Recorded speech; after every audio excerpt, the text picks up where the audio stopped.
Hello friends, welcome to Kavitha சமையலறை. இன்றைக்கி நம்ம பார்க்க போகிற ஸ்பெஷல் ரெசிபி நல்ல சுவையான apple kesari. Kesari quick and ஈஸியாக செய்யக்கூடிய ஒரு அருமையான ஸ்வீட்டுங்க. விசேஷ நாட்களில், பண்டிகை காலங்களில் நம்ம குயிக்காக எதாவது ஸ்வீட் பண்ணணும்னு யோசிக்கும் போது இந்த கேசரி ஒரு அருமையான சாய்ஸ். நம்ம ஈஸியாக பண்ணிடலாம். அதுவும் கேசரியில் ஃப்ரூட்ஸு சேர்த்து செய்யும்போது அந்த ஃப்ரூட்ஸோட ஃப்ளேவர்ஸும் ஆட் ஆகி டேஸ்ட் இன்னுமே சூப்பராக இருக்கும். இன்றைக்கி நல்ல நெய் மணக்க மெத்துன்னு ஒரு ஆப்பிள் கேசரி எப்படி பண்ணுறதுன்னு பார்க்கலாங்க. இது ரொம்ப நல்ல சுவையாக இருக்குங்க. நல்ல பக்குவமாக மெத்துன்னு செய்யும்போது சாப்பிட்டவங்க திரும்ப திரும்ப கேட்டு வாங்கி சாப்பிடுவாங்க. வாங்க அருமையான ஆப்பிள் கேசரி எப்படி பண்ணுறதுன்னு பார்க்கலாம். இப்போ இங்கே ஒரு கப் அளவுக்கு வெள்ளை ரவை எடுத்துருக்கிறேன். நம்ம உப்புமா எல்லாம் செய்வோம் இல்லைங்களா, அந்த வெள்ளை ரவை தான் ஒரு கப் அளவுக்கு எடுத்துருக்கிறேன். ஒரு சின்ன கப்பில் ரவை எடுத்தாச்சு. அடுத்தது ஒரு ஆப்பிள், இங்கே சின்னதாக ஒரு மீடியம் சைஸ் ஆப்பிள் ஒன்று எடுத்துருக்கிறேன். இதனால் அந்த தோல் சீவிட்டு நம்ம சின்ன சின்ன பீசஸாக கட் பண்ணி எடுத்துக்கலாம். இப்போ நல்லா தோலை சீவிட்டு சின்ன சின்ன பீசஸாக ஆப்பிளை கட் பண்ணி வச்சாச்சுங்க. ரவை அளந்த கப் அளவுலேயே ஒரு கப் அளவுக்கு பீஸாக கட் பண்ணின ஆப்பிள் எடுத்தாச்சு. அடுத்தது தண்ணியோட அளவு பார்த்துடலாங்க. இந்த கப்பால் நம்ம ஒரு கப்பு ரவை எடுத்திருந்தோம். இப்போ அதே கப் மெஷர்மெண்ட்டில் 3 கப் அளவுக்கு தண்ணியை அளந்து ஊற்றி இதை ஃபஸ்ட்டு கொதிக்கிறதுக்கு வச்சிட்றேங்க. ஒரு கப்பு ரவைக்கு 3 கப்பு தண்ணி. ரவை நல்லா மெத்துன்னு வெந்து வந்துடும். கொஞ்சம் நேரம் கழித்து சாப்பிடும் போதும் ரொம்ப நல்லாயிருக்கும். இப்போ அளந்து எடுத்துக்கிட்ட தண்ணியை நான் இங்கே கொதிக்கிறதுக்கு வச்சுட்டேன். கூடவே கேசரி கலருக்கு இங்கே ஒரு பாத்திரமும் வச்சாச்சு. இது நல்லா சூடாகட்டும். இப்போ சூடான பேனில் ஒரு 2 ஸ்பூன் அளவுக்கு நெய் சேர்த்துக்கிறேன். இந்த நெய் உருகி நல்லா சூடானதுக்கப்புறம் ஒரு 15 to 20 முந்திரி பருப்பு சேர்த்துக்கிறேங்க. உடச்ச முந்திரி பருப்பு. இதை நல்லா வறுத்து விட்டுறலாம். முந்திரி பருப்பு நல்லா செவந்து வரட்டும்.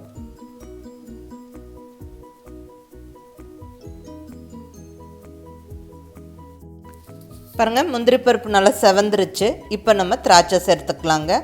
உலர் திராட்சை 1 டேபிள் ஸ்பூன் அளவுக்கு சேர்த்துக்கிறேன். கூடவே கட் பண்ணி ரெடியாக வச்சுருக்கிற ஆப்பிள் பீசஸும் இந்த நெய்யில் போட்டு விட்டு நல்லா வதக்கி விட்டுறலாங்க. ஆப்பிள் இப்படி நெய்யில் சேர்த்து வதக்கும் போது அந்த ஆப்பிளோட டேஸ்ட்டும் வாசனையும் ரொம்பவுமே நல்லாயிருக்கும். ஸோ நல்லா அந்த முந்திரி திராட்சையோட ஆப்பிளும் சேர்த்து நல்லா வதக்கிடலாங்க.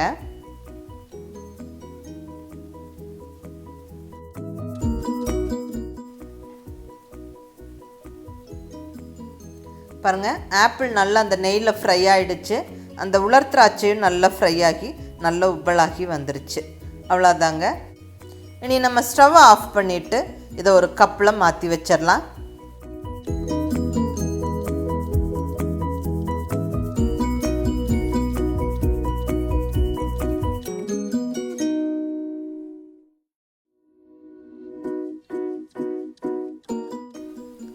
ஸோ உலர் திராட்சை, முந்திரி, ஆப்பிள் எல்லாம் நெய்யில் வதக்கி எடுத்து வச்சாச்சு.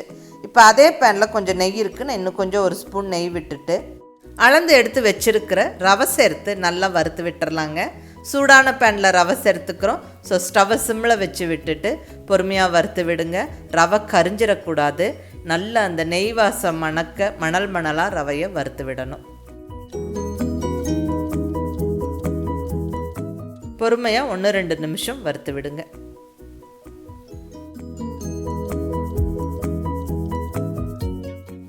பாருங்கள், ரவை நல்லா வறுப்பட்டுருச்சு. நல்ல வாசனை வருது. இப்போ நம்ம கொதிச்சுட்டு இருக்கிற தண்ணி எடுத்து இந்த ரவையில் சேர்த்துடலாம். 1 கப்பு ரவைக்கு 3 கப்பு தண்ணி. கண்டிப்பாக கொதிக்கிற தண்ணி சேர்த்துக்கங்க. பச்சை தண்ணி சேர்க்க வேண்டாம். கொதிக்கிற தண்ணியில் நம்ம ரவை சேர்த்து கிளறும் போது தான் ரவை நல்லா பர்ஃபெக்டாக வெந்து வந்துடும். பச்சை தண்ணி ஊற்றி வேக வச்சோம்னா ரவை குயிக்காக தண்ணியை உறிஞ்சிடும்.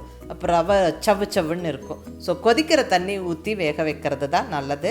நல்லா இப்போ கொதிக்கிற தண்ணி ஊற்றியாச்சு. நல்லா கிளறி விட்டுருங்க. ஒரு 2-3 நிமிஷத்துலேயே நல்லா ரவை பர்ஃபெக்டாக வெந்துடும். பாருங்கள், ரவை நல்லா வெந்துருச்சு. இப்படி நல்லா ரவை வெந்ததுக்கப்புறம் தான் நம்ம சர்க்கரை சேர்க்கணும். முன்னாடியே சேர்க்கக்கூடாது. ரவை நல்லா கம்ப்ளீட்டாக வெந்துருச்சு. இப்போ நான் சர்க்கரை சேர்த்துக்கிறேன். 1 கப்பு ரவைக்கு நான் இங்கே 1.25 கப்பு சர்க்கரை சேர்த்துக்கிறேங்க. 1.25லேருந்து 1.5 கப்பு வரைக்கும் நம்ம சர்க்கரை சேர்க்கலாம். நீங்கள் உங்களுடைய டேஸ்ட்டுக்கு தகுந்த மாதிரி ஆட் பண்ணிக்கோங்க. இப்போ சர்க்கரை சேர்த்ததுக்கப்புறம் நல்லா கிளறி விட்டுறலாங்க. சர்க்கரை நல்லா கரைஞ்சி இலகி வரும், கொஞ்சம் லூஸ் ஆகும், அதுக்கப்புறம் திரும்பவும் நல்லா கெட்டிப்பட்டு வரும். ஸோ ஸ்டவ் மீடியம் ஃப்ளேமில் வச்சுட்டு நல்லா கிளறி விடுங்க. நல்லா கட்டி விழுகாமல் நல்லா கிளறி விடுங்க. மோஸ்ட்லி கட்டி விழுகாது, ஏன்னா ரவை நல்லா வறுத்துட்டோம் நெய்யில். ஸோ அது ஈஸியாக நல்லா கரைஞ்சி வெந்து வரும்.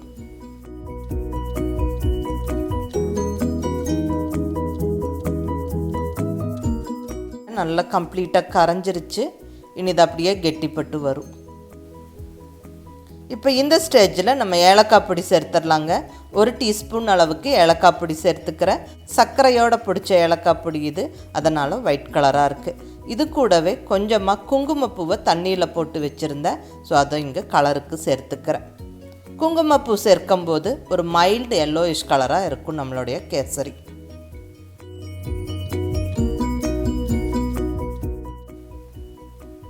நல்லா கிளறியாச்சு.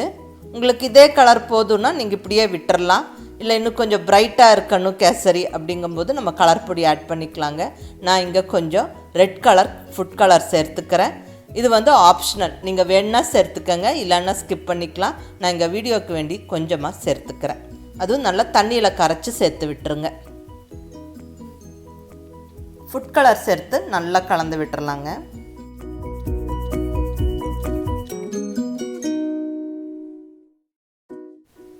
பாருங்கள், நல்லா ஈவனாக கலந்தாச்சு. பார்க்குறக்கு கொஞ்சம் பிரைட்டான கலராக இருக்குது.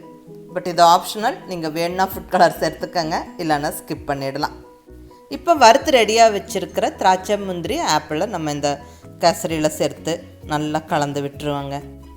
இப்போ கூடவே 1 ஸ்பூன் நெய் சேர்த்துக்கிறேன். நல்லா கலந்து விட்டுறலாங்க. இப்போ நான் இன்னும் கூட கொஞ்சம் நெய் சேர்த்துக்கிறேன். இன்னொரு டேபிள் ஸ்பூன் நெய் சேர்த்து நல்லா கலந்து எடுத்துக்கிறேன். நெய் இன்னும் கொஞ்சம் சேர்க்கும்போது நம்மளுக்கு கொஞ்சம் நேரம் கழித்து சாப்பிடும்போதும் நல்லா கேசரி மெத்துன்னு நல்லா அல்வா மாதிரி இருக்கும். அவ்வளோதாங்க, சுவையான ஆப்பிள் கேசரி ஜம்முன்னு ரெடி ஆயிடுச்சு. பாருங்கள், கேசரி நல்ல சாஃப்ட் அண்ட் ஸ்மூத்தாக இருக்குது, ரொம்ப நல்லாயிருக்கும். அதுவும் நம்ம இந்த கேசரியில் நம்ம ஃப்ரூட்ஸு சேர்த்து செய்யும்போது டேஸ்ட்டு ரொம்ப ரொம்ப நல்லாயிருக்கும். மிஸ் பண்ணாமல் ட்ரை பண்ணி பாருங்கள். இந்த ஆப்பிள் கேசரி ரொம்ப ஒரு சிம்பிள் அண்ட் ஈஸி ரெசிபிங்க. நம்ம ஸ்பெஷல் அக்கேஷன்ஸ்க்கும் வீக்கெண்ட்ஸ்லேயும் இது நம்ம பண்ணலாம். எல்லாருமே விரும்பி சாப்பிடுவாங்க. நல்ல நெய் மணக்க மெத்துன்னு நல்ல ஒரு பக்குவமான கேசரி பண்ணும்போது கண்டிப்பாக எல்லாருக்குமே பிடிக்கும். மிஸ் பண்ணாமல் இந்த ரெசிபியை ட்ரை பண்ணி பார்த்துட்டு உங்கள் ஃபீட்பேக் சொல்லுங்கள். பிடிச்சிருந்தால் லைக் பண்ணி, ஷேர் பண்ணி, கமெண்ட் பண்ணுங்கள். கவிதா சமையலறை சப்ஸ்கிரைப் பண்ணி என்னுடைய மற்ற ரெசிபிஸும் வீடியோஸும் பாருங்கள். தேங்க்யூ.